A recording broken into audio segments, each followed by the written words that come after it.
Hai, halo. Sugeng enjang lari kelas kali. Selamat pagi anak-anak kelas 2. Piye kabare? Apa kabar? Kabeh do sehat? Puji Tuhan. Muga-muga kabeh bocah-bocah kelas 2 do sehat. Nah, sadurunge do sinau babagan basa Jawa, Bu Guru meh kenalan dhisik. Asmane Bu Guru yaiku Bu Yohana. Bu Yohana ning kelas 2 ngajar basa Jawa. Nah, bocah-bocah, dina iki awake dhewe arep sinau babagan aku lan keluarga. Kita akan belajar tentang aku dan keluarga. Lah, isine ki opo wae? Sinau ngenalake aku lan ngenalake keluargaku. Nanti isinya memperkenalkan diriku dan keluargaku. Tulodone kaya ngene iki bocah-bocah. Contone ya. Gatekno. Jenengku Sari. Aku kelas 2. Sekolahku ing SD Kristen 1.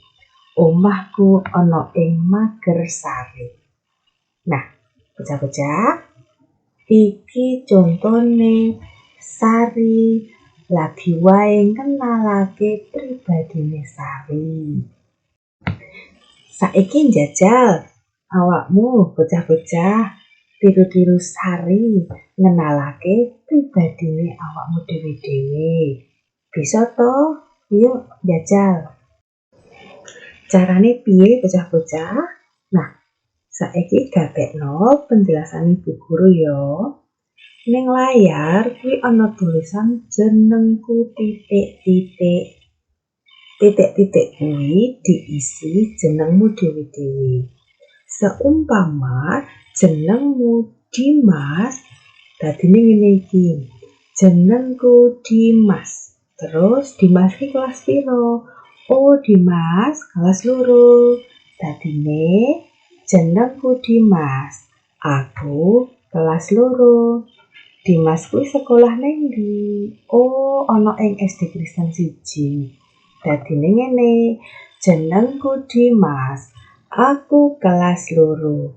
Sekolahku ing SD Kristen 1. Nah, omahku ana ing endi? Omahe Dimas ana ing endi? Oh, omahe Dimas ana ing Kemiri Rejo. Nah, dadine ngene iki. Jenengku Dimas.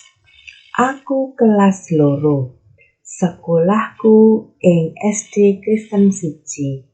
Omahku ana ing Kemiri Rejo. Ah, kuwi contone kaya ngono kuwi cacah. Bisa to?